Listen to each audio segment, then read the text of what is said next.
look at what we're going to be talking about today in terms of our agenda, and let's move from there. So, a bit of intro. My name is James, and I'm the founder of the Marketing Action newsletter.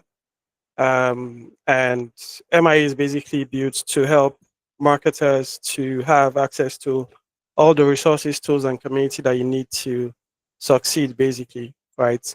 And that could be like templates, frameworks, events, case studies, resources, whatever it is. So today we're going to move to prompt engineering foundations. That will be like first my slide presentation, and then I would go to a live workshop, and then we can ask questions. So a bit of housekeeping here, please. If you have any comments or questions, whatever, during my presentation, please let's ask questions in the chat. I'm going to be muting everybody's mic so that we just keep things tidy, and coordinated whilst I present. All right, so I just muted everyone's mics, but you can send reactions and you can drop comments in the box. And if at any point you're unable to hear me, please let me know in the chat, in the comments, and I will see how to adjust that issue. Right. So first things first, let's proceed. Yeah, prompt engineering foundations is one thing we're going to cover, and let's move right into it. So I assume that a lot of us have a comms problem, right? And this reflects in our human relationships and even with our relationship with our LLMs and our AI tools, right? You're not communicating well, but you want it to understand what you're saying. And that is a major problem that we're trying to address today.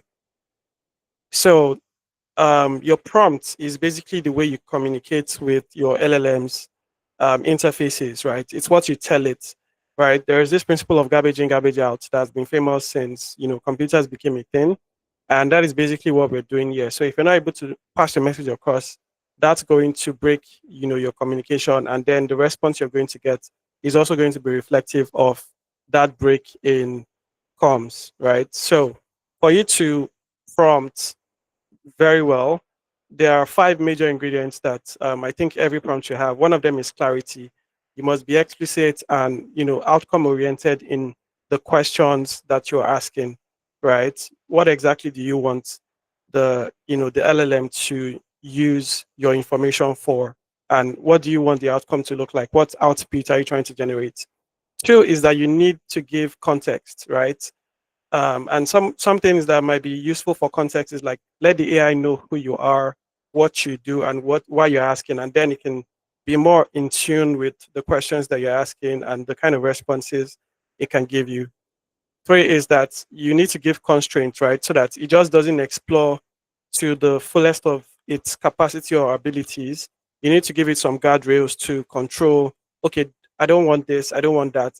These are negatives. These are areas we should not touch, so that we can filter out and really get what is important to us when we're prompting, right? Another thing is to remember, continuity. So basically tying your prompts to previous steps. So if, for instance, you have an intern that's been working with you for a few months, there are some things that they already understand about you, how you operate, your preferences, and they do not need to, repeat. You don't need to repeat some information because they kind of have encountered things like that before. So they can reason in line of continuation, right? So that is another factor that is also quite important when we are working with AI tools and LLMs generally, right? And the last one is consistency, right? Using repeatable formats and variables, but this one is mostly about you. If you're able to be consistent in what you're using your prompts, basically, then you can work faster, you'll be more productive, right? So I'm going to give some telltale signs that you're writing something with LLMs. And this is something that we should not be doing now in 2025, but we're going into the new year. So there are some things we should just let go of this year. I mean, from now, this November. So in December, we turn a brand new leaf and let our writing no longer show LLM writing, even though we do still write with LLMs.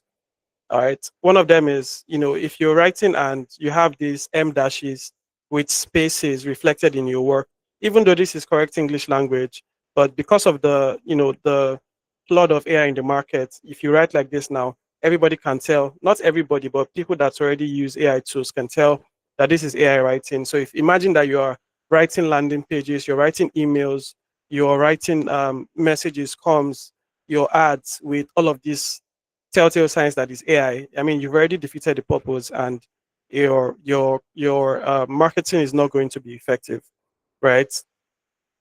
There are some other things that look like AI, something like the results, this, the outcome, that, something like it uses this too much, so it just generally looks like AI, right?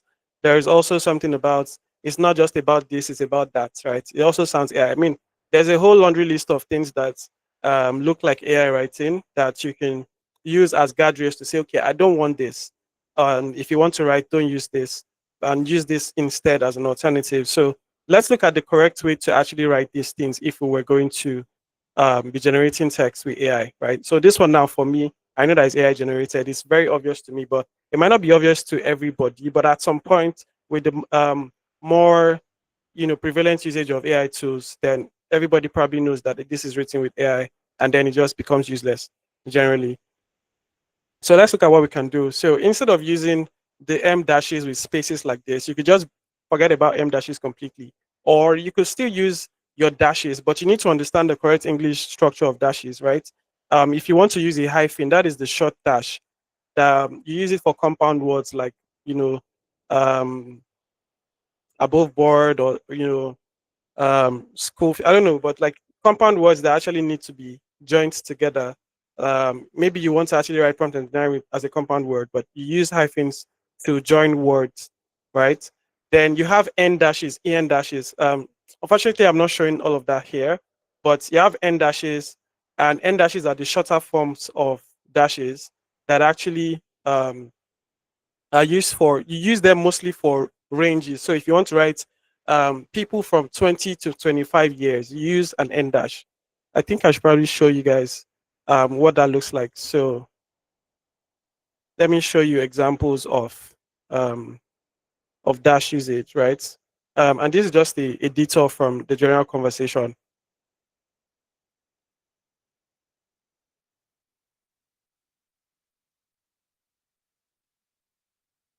And I probably will publish something that just shows you the correct usage of dashes sometime later.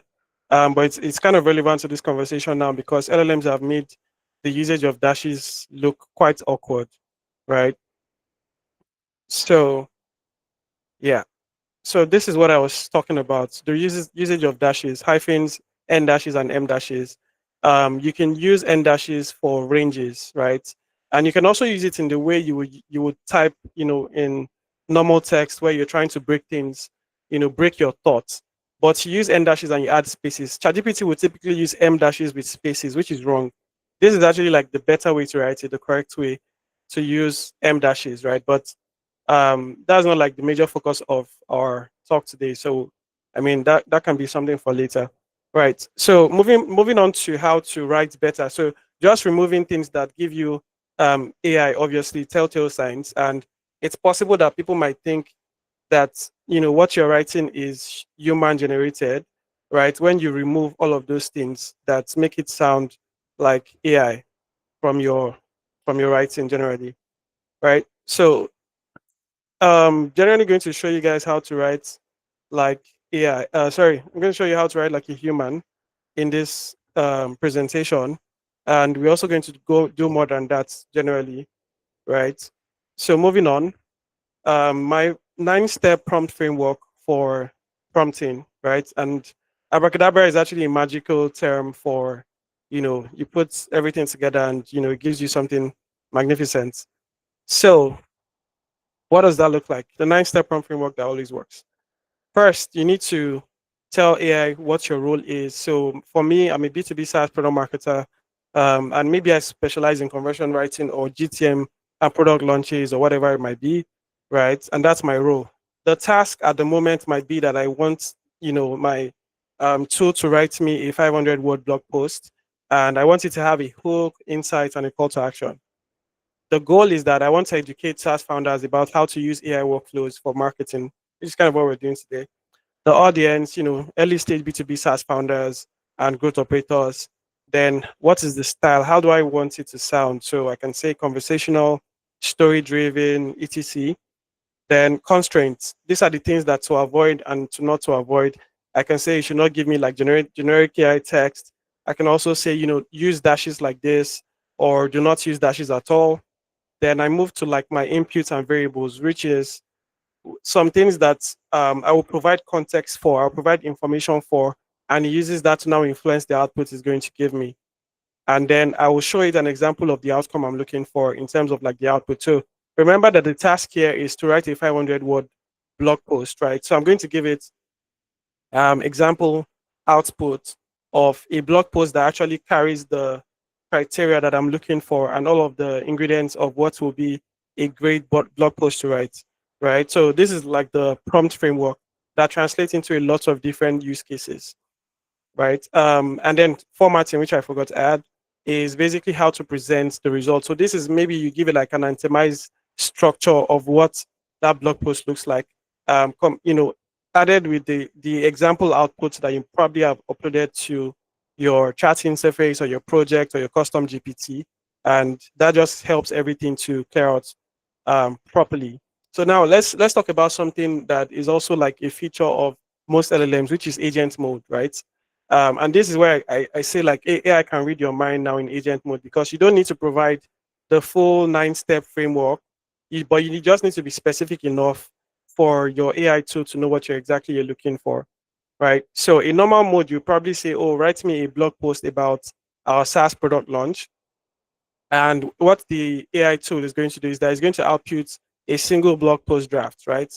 That's what happened in normal mode. But in agent mode, you can say something like, okay, I want you to research 5 recent SaaS product launches in a particular category of the market, extract positioning and messaging angles. Then after you do that, go on and draft a blog post and announce our launch, blah, blah, blah. So you give it like a sequence of activities that you want it to carry out, and it will execute all of this step by step according to how you've defined it and give you the outputs, right? So that is what agent mode does. So agent mode will take all of these things now and it will start from step 1, which is the research, to a summary. 3 is writing a blog post. 4, creating a LinkedIn post. And then number 5 is going to draft you an email, all within that context of the conversation. And you have agent mode in a number of AI tools like ChatGPT, Gemini, Claude. There's even like deep research, which is more focused on research, but still like employing the agent's mode, reasoning and capabilities, right, for that part of the conversation. So moving on, I'm going to move to project, custom GPTs, and AI assistants. And these are all related, but in terms of access, they are different. And now you can access them and how it utilizes the information you provide, right? So this is very useful if you're someone that does the same thing all the time, or you don't want to keep starting afresh all the time. So it's like you're templating your work and it helps you to be more productive.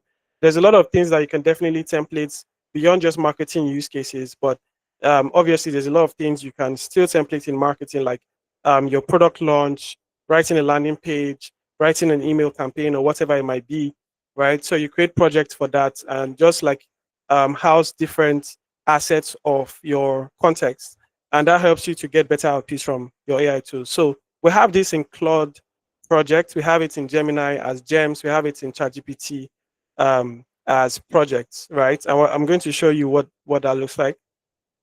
So projects are workspaces where your prompts, which is maybe like your 9-step prompt framework, and then your knowledge files, they help you to get the best outputs from your AI tools, right? So you have knowledge files that contain examples of what good looks like and background of your company and all of that and your product positioning. And then you have your prompts, which basically dictates how those assets will be utilized. Then you also have custom GPTs, which is really an extension of a project, where you can make a custom GPT available to the public, where other people can interact with your custom GPTs and use it to solve their own problems. So you've already fed it with all of the knowledge files and information that is going to be for that particular use case, right? And then there's also OpenAI assistance when you now need to for instance, connect ChatGPT to another tool with API, right? So you need an API key from your ChatGPT workspace, and then you use that in like Play or Lovable or any other tool that enables the usage of AI tools, right? And it's not just open AI assistants. This also applies to other assistants that, I mean, LLM tools generally like ChatGPT as well, right? So this is how they are utilized. So we're going to go straight into the live workshop because I just explained a bunch of concepts right now, and I want to show you what exactly those look like in practice, right? So I have a bunch of different documentation for my AI prompts, and I sent out this some of these in, when you registered these for this workshop. I sent an email that has a bunch of these templates um, in there, or maybe some information on how you can do some preliminary setup, right? So let's go into that. So what we're going to look at is um, examples, right? So I'm going to show you my universal prompt helper, my copy anatomy assistance, blah, blah, blah, blah, blah. So let me just pin this so I don't forget the stuff that we're going to be showing, right? All right. So this is my own personal GPT and custom LLM, whatever folder, right? And I keep a bunch of things here. So every custom GPT I create, I document them and I just add a link so that it's easier for me to find them when I want to utilize them, right? So I think the first thing I said I was going to show is the universal prompt helper, right? So I'm going to go straight into the ChatGPT project that has the prompt helper. And what this does is it just basically utilizes my prompt framework to create better prompts for me when I want to execute something or I want to create a documentation like the one I just showed you guys, right? So that's where my prompt helper becomes very useful. And let's I talked about two things: custom GPT instructions and project files, right? So if you look here, this is a very basic GPT instruction because I don't want it to be too complex, but it's basically following my 9-step prompt framework, where it's like, what is the role, what is the task, what is the goal, audience, and all of that, right? And this is the instruction, very basic instruction. I think this is the simplest prompt instruction I will ever use. And then I have knowledge files, which is like my prompt techniques, my prompt variable examples, right, that are fed into this chat. So essentially, what I do here is like I want to create, I want to think of a particular use case and say, write me a prompt for creating a SaaS landing page. And this is bull, right? Um, Ideally, I would give more context and more information, but this helps me to just basically structure what I'm trying to accomplish first, and then I will come back to tweak the output, right, of what I have gotten from this my prompt helper. I can turn this into a custom GPT and make it available to the public. But there's a lot of things that I work with myself internally, so I don't need to make them like public because of the context that's involved, right? So this is the structure of how it has formatted some of it. And because I did not give enough information, it could not finish the whole thing, right? But let me show you what a finished version of this would possibly look like, which is landing pages, right? So I have actually two prompts for landing pages. um, One is to actually create a landing page, and then I created a version that allows you to create different versions of landing pages, like beyond just your home page, right? So this is my homepage landing page prompt, for instance, and you'll see how detailed it is, right? In terms of what exactly I'm looking for in each section of a landing page, from the role to the task to the goal to the audience and all of that, landing page sections, the features comparison, everything that needs to go into a typical SaaS landing page. And my instructions are very detailed in how to get out this prompt. So what I'm going to do is I'm going to walk us through a concrete example of how I might utilize this in practice. And I'll be working from different prompts to the next. So actually, I said I was going to start with the universal prompt helper, which I've showed.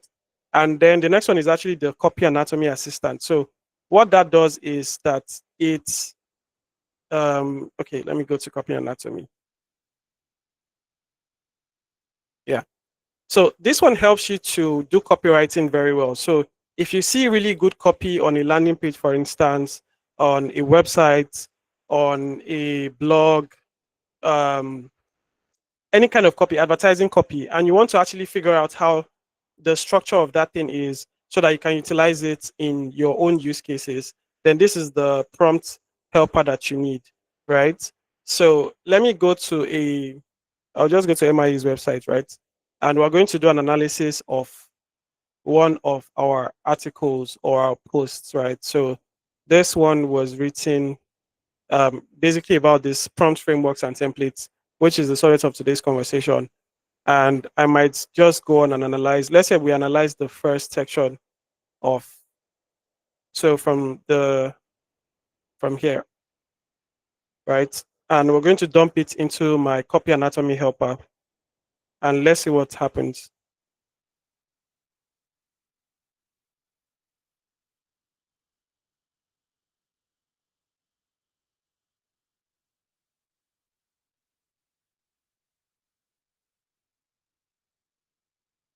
Yeah, so the kind of outputs that it's giving, it is breaking down everything I've copied there into bits, right? So the title, newsletter edition number, and then the headline description, blah blah blah.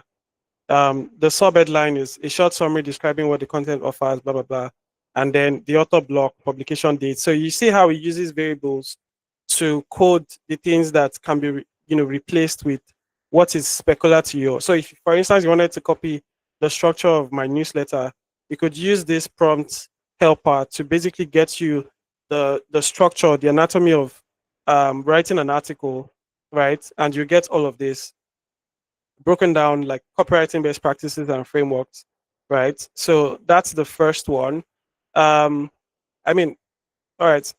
I think something before here is let me show you guys how to actually create a project. On this is ChatGPT, for instance, and it's not really difficult, but I'm just going to do it for a test, and I'm going to delete it because I don't actually need to create another one. So let's do like we're going to create the copy anatomy assistant, for instance. I'm just going to create a project and name it assistant 2 because I already have one. I'll create the project. And what I need to do is two things. I'm going to add instructions and then I'm going to add files. So adding the instructions is basically me going back to my my prompt frameworks that I've developed for the copy anatomy assistant. And I'm going to copy everything from there and I'm going to paste it here. It has a word limit of about 8,000 characters. So you have to be mindful of that. But once I do that and I save, I will now go on to include knowledge files, which is like examples of what exactly it is I'm looking for. Sometimes you can just download the document version of the prompt structure, your prompt framework, and add it as your files here. And that will actually work. Or if you have more examples of copies that you've analyzed or whatever it is that the use case is, you can put it here and it just helps you to get the best results. So what I also typically do when I create projects like this is that I ask, what can you do? So I use it to debug and confirm that the information I've provided is correct. And that the output that the AI is going to be giving me is going to be exactly what I want or what I'm looking for or the way I've structured it, right? So this is going to explain its job to me, basically.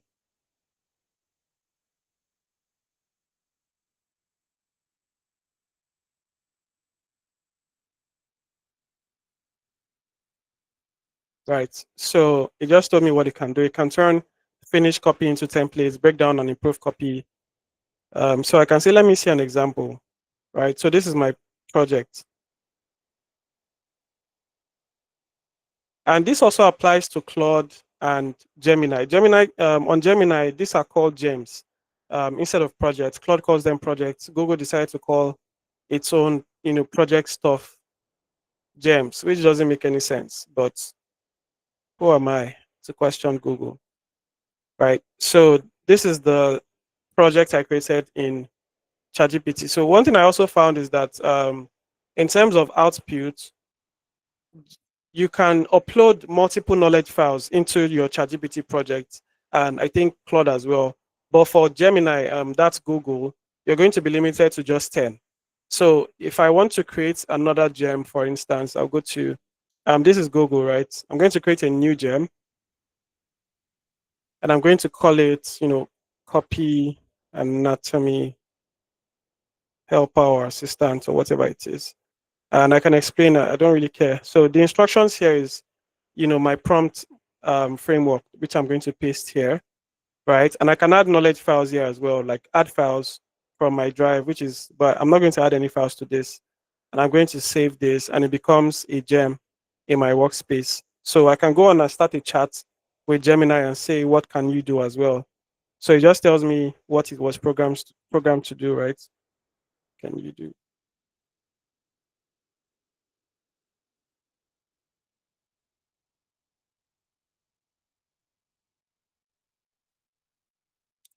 So I might just attempt to see how Gemini does it for the same blog post I copied for ChatGPT, right?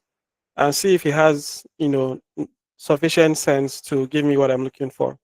So it looks like it actually does.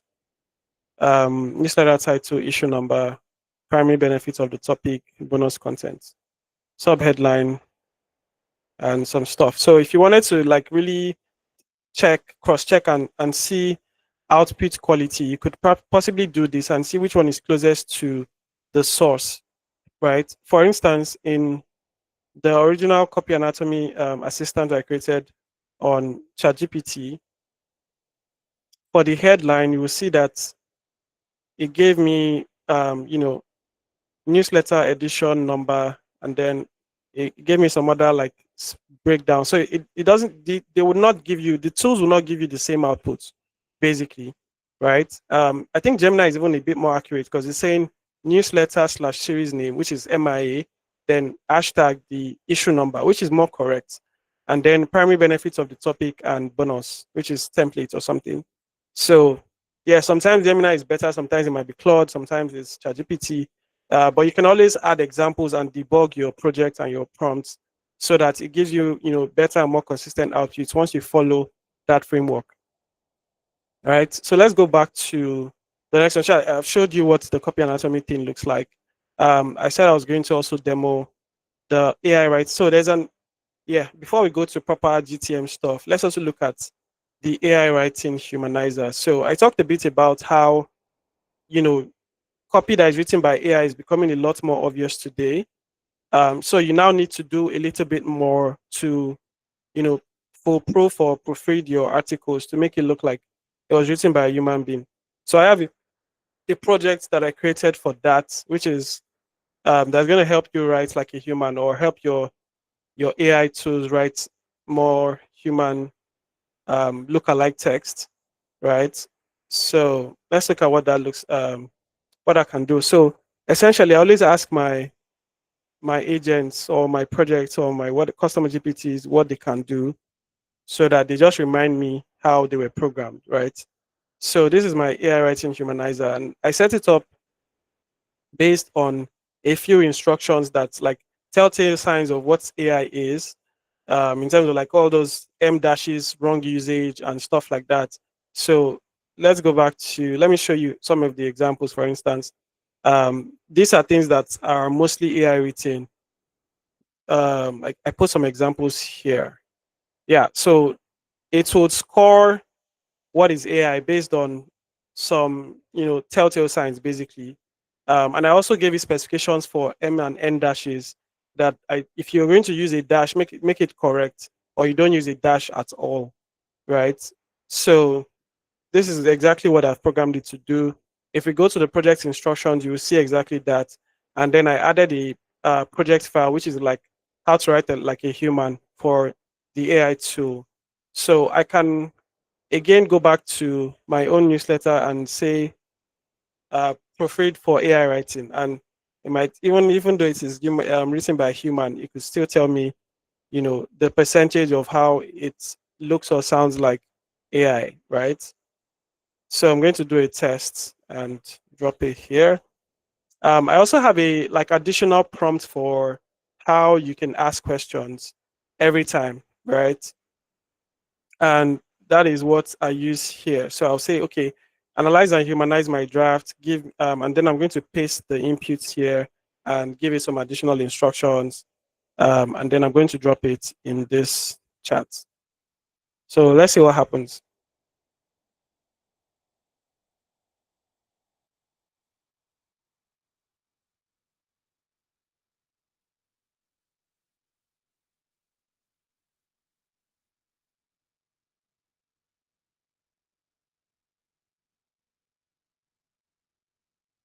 Interesting. It's 3% based on the criteria I set. So it's also going to give you like a score and what you can fix that will make it sound less AI written, right?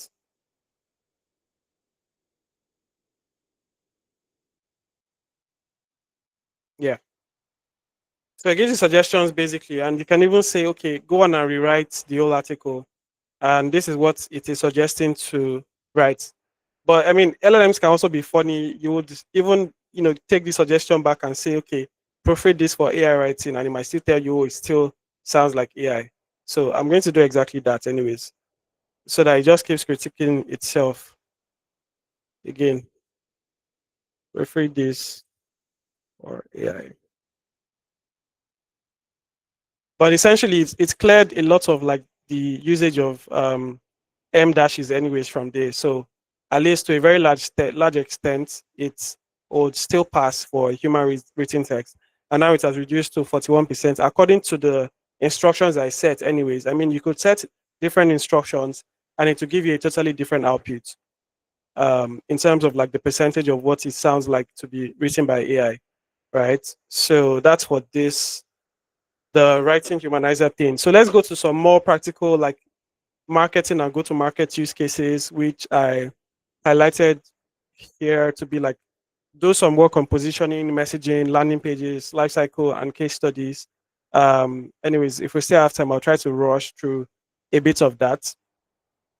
So let's start with like positioning. So if you're working in a typical startup or any organization generally, there are just some very basic things that you need to first do, right? Like defining your positioning, coming up with like messaging frameworks, which will reflect in a lot of different places.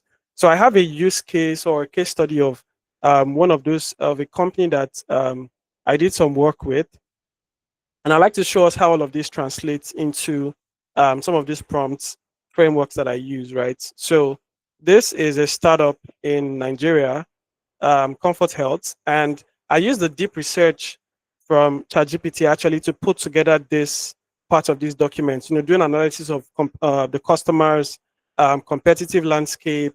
So this like competitive research, very deep research, and it gives you like preferences as well. What is the product and offering? What is the market and industry? What is the competitive landscape? The message and all of that, right?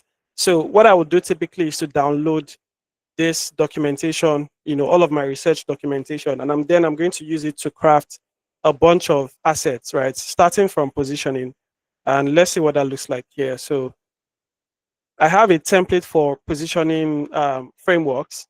So what I would do is to try to replicate that template, and I've developed templates for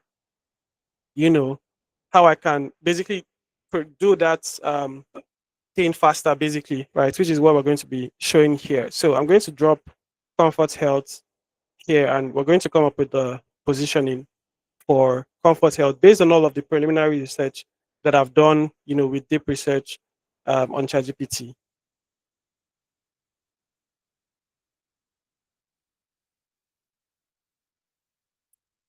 So I just went on to drop it in my chat, and I didn't write any additional prompts, but it's going to follow the instructions that have already been set in the project, which is we're going to develop a positioning documentation for Comfort Health.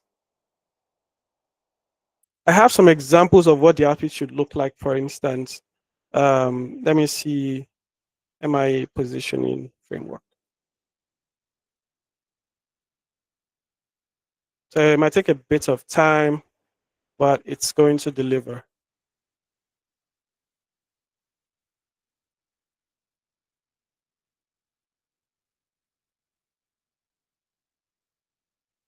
Yeah, so this is like an example of the output that we're trying to accomplish. A positioning documentation that helps you to see who your customers are, your product and your offering, everything itemized and summarized basically, how you stand out from your competitors, what your market looks like in terms of like your market category, and then competitive alternatives to whatever solutions that you offer. This is what we're trying to get. This has to be human formatted anyways, like you have to come in and tidy up different places, but you're going to get the output exactly from this GPT project, right? So it's going to break everything down into sections. What is the positioning statement? Who are the customers that care? The use cases, blah, blah, blah. And it's going on to fill all of that. So I'm not going to wait for it to finish before I go to the next thing, which is messaging, right? So after you develop your positioning, basically, you're going to want to put all of that together in messaging, because messaging is what is more external facing, is what your customers are going to interact with and see on your landing pages and your comms and all of that. So there's a messaging project prompt as well that I'm going to use to develop the messaging for Comfort Health. So I will basically dump the outputs of the positioning and the research I've done for the company in here. And that's what's going to help me to come up with another messaging framework documentation for Comfort Health, right? But I'm going to just use the first one because of time. Yeah, so this is positioning for Comfort Health, and then we're working on messaging. So positioning is still developing because it's a lot of things that has to put together. But I mean, there needs to be like a human in the loop side where you review the outputs and then you tweak it and you modify it and you give additional context when you realize that it is not perfect or 100% accurate in terms of what you're looking for, right? So this is still processing. So it's still a lot of things. Processing here, I think is about 6 sessions. So whilst that is ongoing, we are also working on messaging for Comfort Health. The next thing also is landing page. So I think I'm just going to run everything in parallel so that we don't waste too much time. So let's say we wanted to come up with a home page, a quick draft of a home page for Comfort Health as well. There is also a prompt for that or a project for that. And then I would go on and dump the information about Comfort Health here again. And we're going to come up with a landing page for Comfort Health. So like at least a copy of the for the landing page, and then you can go on and add additional elements like your design, or you could even dump it in a tool like Cursor, Boats, Replit, or Lovable, and it will just go on and design and develop, a prototype of what your landing page should look like, right? And then you can just hand it off and find ways to plug it, and that will go live. So it just makes your whole workflow very fast. Or you could just integrate this your instructions with an OpenAI assistant and connect via API, so that you don't have to come to ChatGPT's interface to actually orchestrate all of that side of things. But this is foundational level, so let's just look at it from this side. So yeah, reading documents for landing page. In terms of messaging, it would develop your value proposition, develop taglines you can use for maybe your ads or even your social media bios. There's a formatting for like your USP as well. Your different ways you can break down your messaging frameworks, right? So I'm going to show you an example of what that looks like in one of my templates as well. I have a messaging framework template, which I use to create all of these prompts, right? So I'm just using MIA as an example because it's the fastest thing I can remember. But generally, like I said, MIA is a marketing newsletter, community, and resource hub that does what I don't even know, right? But in terms of like, okay, the value proposition, and then taglines, you can taglines for different framing of messaging, like category leadership. If you want to own a category, oh, I'm the number one in this and that. I'm the best man in Nigeria, or I'm the biggest food critic in Africa, whatever that is, right? So that's category leadership. Then you can also position for unique selling proposition, position by features, advantages, and benefits, or you could also be clever with wordplay. And then this also specifies who your audience is, what your elevator pitch is, a long description, pillars of your messaging that you're going to use, features, benefits, use cases, proof points, all of that supports it. So this is what we're trying to accomplish from the prompts breakdown for messaging, right? And this is working for Comfort Health as well. And it's still developing, right? So I mean, it's best to just run all these things in parallel, so you don't waste time for one output before you go to the next, except you absolutely need to, right? So working on positioning, messaging, and also landing pages, all at the same time, right? Which is making it slow a bit. Anyways, let's hold on a bit.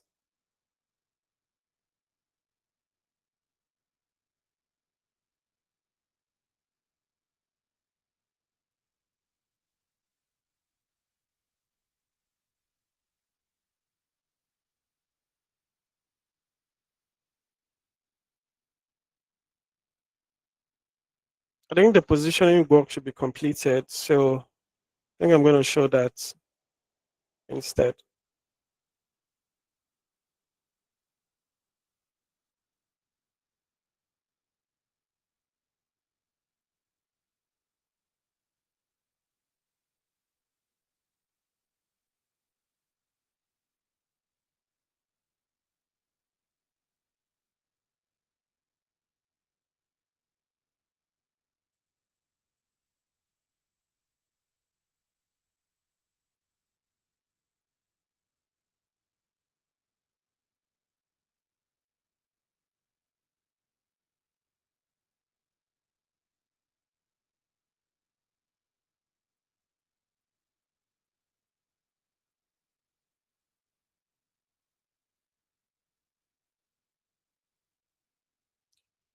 All right. So positioning is completed based on the instructions, right? But it's just formatted like in a straight line.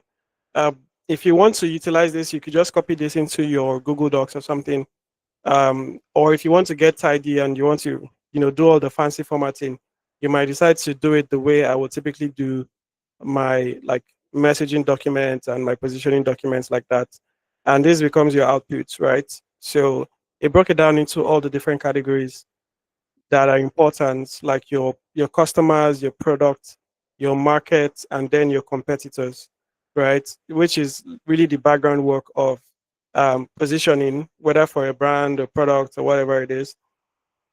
Then in terms of messaging as well, we already saw what the final outcome should look like, which this is still building, but it will give you like seeds for how you can frame your messaging across different channels, from your websites to landing pages to all of your core materials, including advertising, right? And that is exactly what that is. So I think the landing page thing actually is completed, right? So this was structured according to my landing page framework, which I should actually show you guys. um, for typical like SaaS homepage or landing pages, is something like this. You have a hero section with a headline and subheadline. You have bullet points that basically address different things. You have social proof, and then you define your images and CTAs. Then some sections might be removed or added depending on how you want to frame, and then features, capabilities, and benefits. You talk about integrations, how it works, FAQs, and then you close, right? And there's a reason why all of these are included in the templates, because of the value they add to your home pages, basically. And then there's landing page for like your home page. There's also like if you want to have product pages, product and feature pages, you want to have solution pages that basically speak to a specific audience segment. Like I'm doing something for marketers, and then marketers have a specific use case. I could create a persona page for them, their use cases pages, their competitor comparison pages, which are very good when you want to like collect, you want to do like bottom of funnel. This is useful for like content, um, and maybe even from just a product marketing perspective. Competitor comparison pages. You also have integration pages, pricing pages. So I have like frameworks and templates for all of this that are built into like custom GPTs. So my outfits will kind of look like this, but I could also transform them into like more finished material, like using like Lovable or whatever to build out prototypes in terms of design, or you just hand it off to like your design team and then they'll do something on Figma, and then you have the outputs, right? So this is for Comfort Health. I'll probably still work with this and come up with like the outputs and share it later. But for the purpose of this workshop, this is what the outputs will generally look like, right? So it gives you all the sections that I've defined according to my template for landing pages, right? And you could do for different pages of your website. And before you know it, you're an excellent copywriter based on this framework. I mean, you could also modify and improve it with your own like learnings and insights and your own preferences, basically. That is landing pages. Additional materials that come out of like, product marketing content for use cases like this would just be like life cycle, right? Doing life cycle marketing that involve like email comms, product comms, and understanding like the customer journey generally, and using that to create resources and materials that will be useful to accomplish different objectives, like from retention to conversion or monetization or whatever the case might be, right? So that's one use case. Another use case would be case studies. You would typically want to show case studies of your work, right? I also have something like a case study template somewhere that it could also use this. Yeah, so I'm going to also show us, the case study assistant as well. And then we'll quickly look at how to create custom GPTs, right? Because these are just projects because they're personal to me in my internal workspace. And then we're going to look at how to create custom GPTs and then we'll call it a day. So, um, yeah, so I talked about lifecycle marketing campaigns. So let's create, the lifecycle marketing campaigns for Comfort Health based on the defining structures that I have set. And then let's create a case studies. We don't actually have a case study for Comfort Health, but I can come up with something. Yeah, I mean, there were some testimonials that we mentioned and we uncovered from competitor research for Comfort Health. So we're going to use that to create a particular case study based on the defined frameworks. We're also going to do a bit of life cycle strategy and campaign setup, and then we would go into building custom GPTs. But these are just examples. I mean, it's a lot to take in at once. But I've given you guys, the framework and templates you can use to set things like this up. And I also have like a template library as well that you can find all of these knowledge files, because you need two things, right? You need the custom instructions and then you need the knowledge files to implement based on those instructions.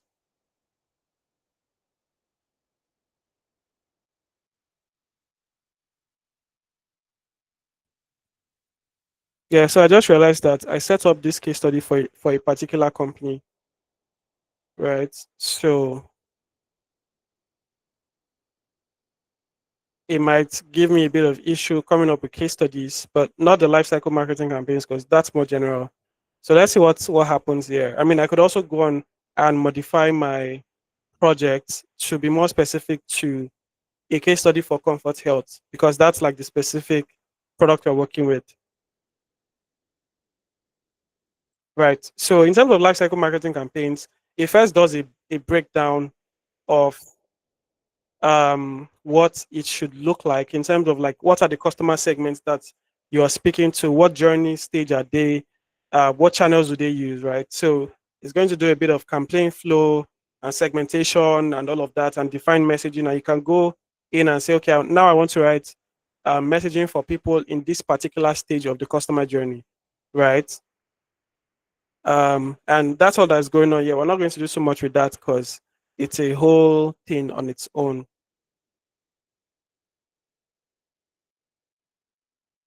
Yeah. So Comfort Health is going to case study is going to work.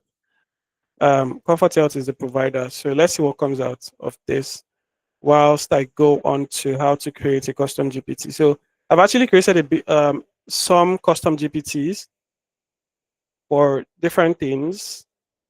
And so basically, if you're on ChatGPT, for instance, you go to explore and then you go on to create a custom GPTs. But before I come to the tool, I always define what I'm looking for first, right?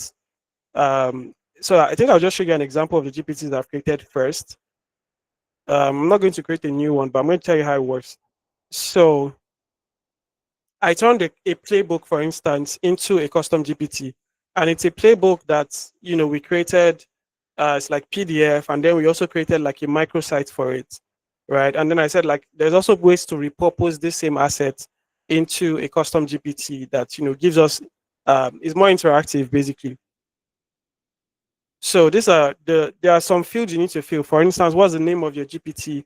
What's the description? And then the instructions that you typically have in a project is the same instructions you have in your custom GPT, right? And then you can configure it by adding knowledge again. Add some knowledge files that. So what I added was like the playbook itself and something else. I think is the instruction for the GPT as well, because the formatting is lost in this text box compared to how I will structure it in a document, right? And then I added questions, conversation starters like, okay, what do I want people to be able to ask at a go for them to get value?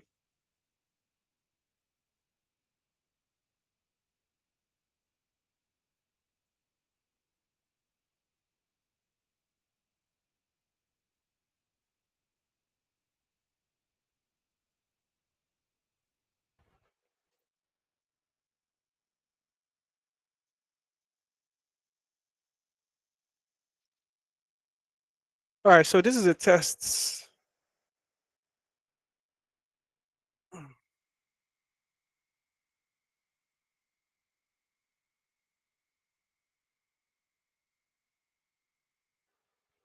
Man, I think I've been speaking for too long.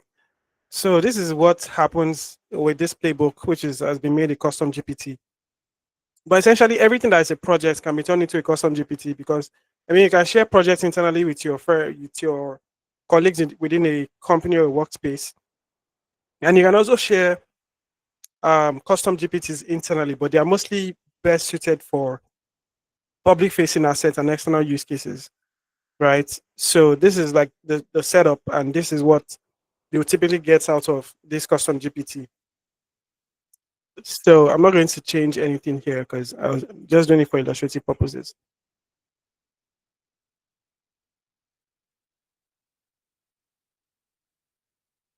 But yeah, so I document all my custom GPTs as well. So this is the documentation for the GPT I just showed you guys.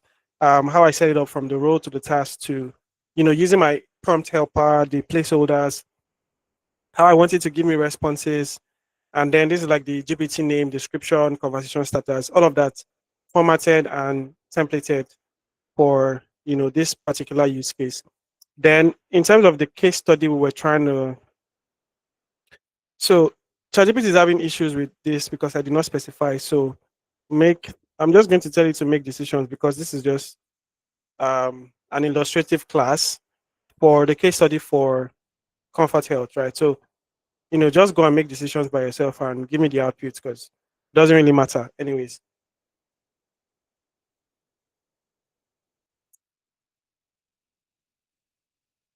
Yeah.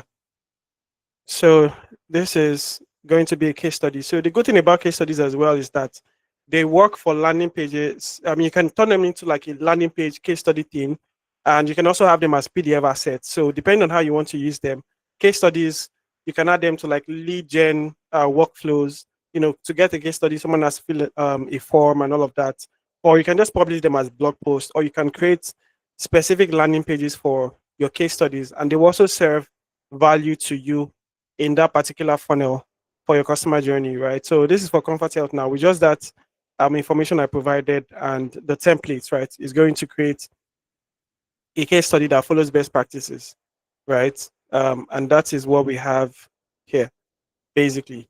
So yeah, I think I've kind of demonstrated every single um, project asset I was, going to share in the first place. Um, case study, yeah, all of that. So we've covered all of these. So if you guys have questions that you've been wanting to ask, you could drop them in the chat, or yeah, your mics are muted. So drop them in the chat and let's see if we can review them before we close.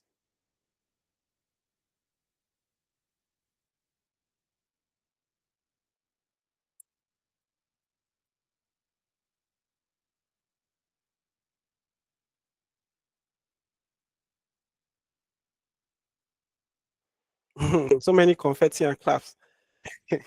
So essentially we understand how to set these things up, and we can go on and do this. We're not going to have any issues, right?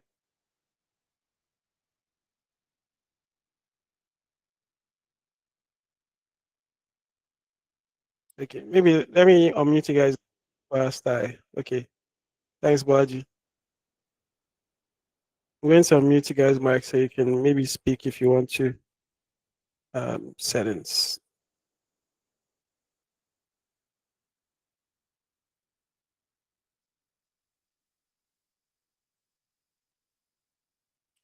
All right, so whilst we see if anybody has any questions, I was going to share some additional stuff.